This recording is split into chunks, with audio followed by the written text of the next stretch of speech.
Hello, everyone. Welcome back to the channel. Today, we're diving into a topic that has been quietly brewing behind the headlines, and now it looks like it may be erupting into full view. How the very thing that Vladimir Putin fears the most is increasingly coming true. Mass protests across Russia and the cascading cracks in his grip on power. To get us started, in his years at the helm of Russia's political system, Putin has cultivated not only immense formal power, but also a carefully crafted veneer of invulnerability. He has surrounded himself with loyal apparatchiks, suppressed dissent, leveraged state, media, and maintained a steady narrative of strength and stability. Yet beneath the surface, analysts have long pointed out his deepest anxiety: the possibility of large-scale public mobilization, ordinary people taking to the streets, defying the system, demanding change. As one commentator put it, Putin's biggest fear is people rallying in the streets. And now, after years of simmering discontent over war, economic stagnation, corruption, and pressure from the outside world, we are seeing signs that this fear may be materializing. In various cities across Russia, protests, some spontaneous, some organized, are emerging with new intensity. These are not just isolated incidents. They appear to tap into a broader current of dissatisfaction. Let's unpack the dynamics, the triggers, what this means for Putin's regime, and what to watch next. First, the context. Russia under Putin has exhibited features of a highly centralized power structure, suppression of opposition, tight control over media, and a narrative of national strength. But that system is showing strains. Key factors: the war in Ukraine has drained the economy, brought heavy sanctions, and introduced casualties and social costs that are now hitting home. The long-promised prosperity has faded. Younger generations are increasingly disillusioned. The social contract of "you stay out of politics, we deliver stability" is faltering. And when large protests happen, they take on symbolic weight far beyond their numbers. One article noted how protests following a pension reform vote were an instance of what Putin feared most. Thousands in the streets, many young, pushing beyond purely economic grievances. Second, let's look at the trigger mechanisms. What exactly is galvanizing people now beyond the usual bread and butter issues? One is the belief that things are not just bad but unfair or fixable, that the burden lies with the system rather than fate. Investigations and exposures of corruption by figures like Alexei Navalny have chipped away at the aura of legitimacy. Simultaneously, the war has redirected vast resources and human lives into a conflict that many Russians see as distant, pointless, or harmful. That dissonance between patriotic rhetoric and social reality creates openings for protest. Third, the regime's vulnerabilities and how Putin reacts. When large protests hit, especially when they spread across cities rather than being localized, they threaten the core of his power. If the narrative of unity collapses, the cost of repression rises, and legitimacy erodes. Analysts have argued that Putin's reaction to fear is often a crackdown, tightening the screws, limiting elections, controlling media. But repetition of that pattern has costs: more alienation, more underground resistance, more image of an isolated leader. Fourth, we are now seeing signs of widespread mobilization, though not yet revolutionary scale. For example, there are protests around war-related issues, arrests of political opponents, silent flower protests, and other symbolic acts across Russian cities. What makes this noteworthy is that when citizens act despite fear of repression, it signals a shift in the balance of fear. If protesters believe the risk of inaction is greater than the risk of repression, the calculation changes, and that's something regimes like Putin's dread. Fifth, why this matters not only for Russia but for the world. Putin's government has positioned itself as a pillar of global strongman, governance resisting Western liberal models, projecting power abroad.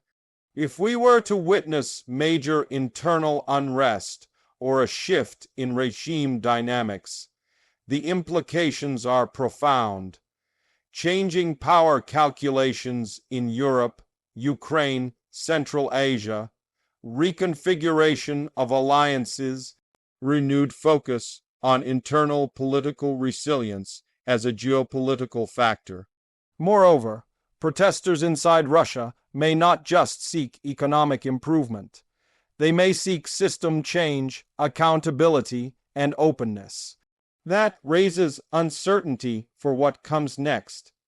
Sixth, what are the possible trajectories from here? One scenario, continued localized protests leading to periodic crackdowns, regime holding shell but legitimacy further weakened. Another, a tipping point where protests become more unified, causing either a power transition, a split among elites, or forced reforms. A third possibility, the regime doubles down dramatically, a greater repression, emergency measures, stronger crackdown, but that may deepen the fissures and raise costs. Each path has risks and depends on variables such as elite loyalty, economic shocks, war developments, and external pressures. Seventh, what are the warning signals worth watching? The scale and spread of protests. Are they confined to one city or spread nationally? Whether protesters include or are led by key social groups. Youth, servicemen, local communities impacted by war/spending cuts. Whether elite divisions appear or some officials defect. Whether the media or social media narrative shifts. Do state, media try to ignore, demonize, or engage with protests? Whether the regime responds with reopening of political space, unlikely or escalated repression.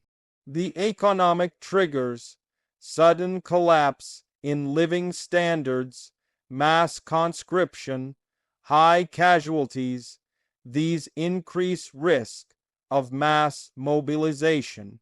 Eighth, why Putin's worst fear is specifically a Maidan style uprising, a reference to the Euromaidan protests in Ukraine in 2013-14. In an interview, one scholar said, Putin's biggest fear is a Maidan in Moscow. That fear is not just about protest, but about protest that connects across regions, creates a shared narrative of we are many, we are dissatisfied, we can. A localized protest can be managed, but a broad one touching many parts of society becomes far harder to contain. Ninth, the psychological dimension. Leaders like Putin often rely not only on coercion, but on legitimacy, inertia, and embedded power structures. When large protests break out, they affect perceptions. If citizens believe change is possible, they act. If they believe nothing can be changed, they stay passive. For Putin, the break in that belief system is dangerous. One article described how large protests during elections and pension reform caught him off guard and instilled fear. Tenth, the caveats and limitations. It's important to note that protests themselves don't automatically mean regime change. Many regimes suppress dissent and continue for years. Russian state capacity remains formidable. Security forces, surveillance, media control, narrative control. Also, external distractions war, nationalism can rally support temporarily, and reform from above or small concessions may diffuse unrest. So while the fear is real and the signs are intriguing, we are not assured of a domino effect. 11th, what this means for ordinary Russians and opposition movements. For citizens, the decision to protest involves real risks: arrest, job loss, surveillance. That means when protests become more visible, it reflects a shift in social calculus and boldness. For opposition, success demands not just protests, but also organization, alternative leadership, narrative framing, and resilience, in other words, moving from sporadic outrage to sustained movement. Putin's regime knows this and acts to prevent it. The more visible the organizing becomes, the more swift and brutal repression can follow. 12th, the war in Ukraine as both driver and wild card. The invasion in 2022 and the subsequent war effort have reshaped Russian society. Conscription, casualties, sanctions, international isolation. For many Russians, the cost of war may now outweigh the patriotic narrative, opening space for protest. At the same time, the war gives the Kremlin tools: national rallying, suppression of traitors, increased security powers. So it is a double-edged factor. 13th, elite dynamics and regime reproduction. Putin's regime is not monolithic. It depends on networks of Siloviks, security, military elite, business groups, regional governors. If protest pressure causes fissures in these networks, e.g., governors balking at Moscow directives, security officials divided, then the risk to the regime grows. Historically, regimes fall not only because of mass protests, but because elites withdraw support. Thus, mass protests plus elite fracture equals serious threat. Putin fears precisely that combination. 14th, international implications. A major protest movement in Russia would complicate ongoing conflicts, alliances, energy markets, security calculations in Eastern Europe and Central Asia. Allies and adversaries would recalibrate. NATO, the EU, China would watch closely. Moreover, the symbolism of a one Saul, powerful strongman facing street revolt, could embolden other opposition movements worldwide. For Putin, this isn't just a domestic issue, it's a reputational one with global ripples. 15th, historical analogs.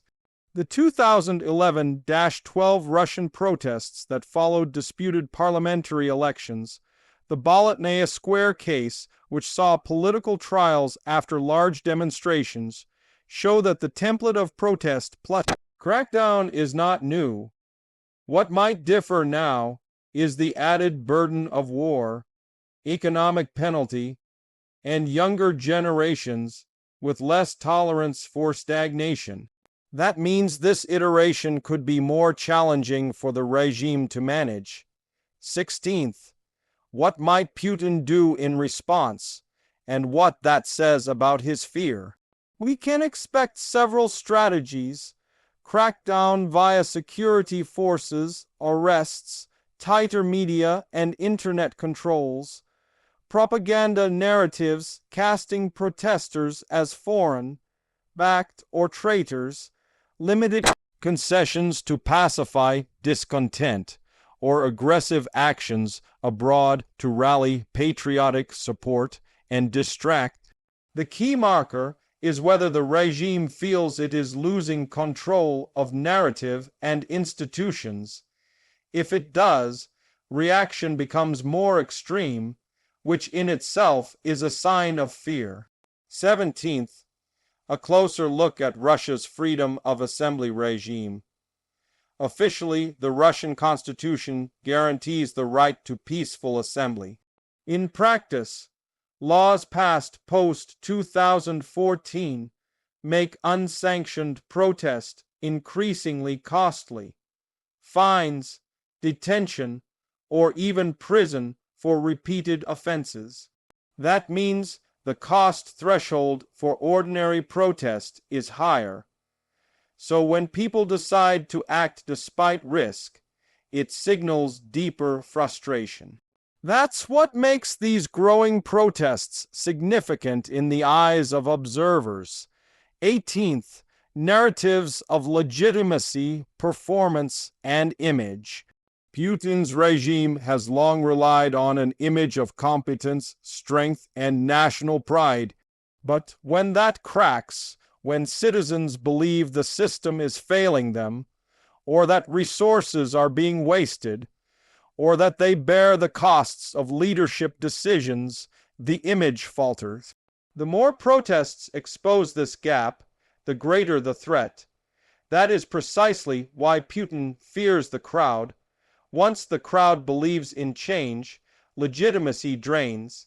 19th, what's new now is the convergence of factors. Economic malaise, war fatigue, generational shifts, global information flows, exposure of corruption, and internal elite pressure. Each alone might be manageable.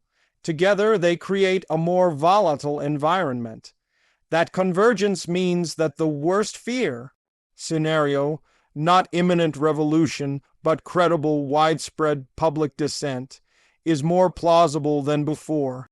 20th, for global watchers and analysts, this means paying attention to micro signals in Russia, shifts in public mood, protest frequency, elite behavior, and narrative shifts. Sometimes thresholds are crossed not with a single massive event, but through accumulation of pressure. For those invested in geopolitics, this is a time of watching the hidden undercurrents as much as the visible headlines. 20. First, what this means for the future of Russia. If protesters manage to sustain momentum, build leadership, exploit fracture points in the regime, we could see a period of transition, not necessarily immediate collapse, but slower erosion of current model that could lead to reform from above, negotiated transition, or chaotic impasse. If the regime holds firm, we may still see more localized unrest, higher repression, and slower internal change. Either way, the cost to governance, legitimacy, and stability will increase. 22nd, what this means for you, the viewer, even if you live outside Russia, the ripples of what happens there can touch global politics, economics, energy prices, sanctions, alliances, and the model of how modern authoritarianism evolves. Understanding that what happens in Russia is not an isolated domestic affair, but part of global systems helps make sense of broader trends in power, protest, legitimacy, and change. 20. Third, now wrapping up, let's reflect on the purpose of this discussion. We're not predicting regime collapse tomorrow, but highlighting that a leader once confident in his internal security is now faced with growing public discontent, protest activity, and a changing. When Putin's worst fear, mass protests, begins to register in meaningful ways, we must pay attention, because systems built on repression and narrative control tend to become more brittle under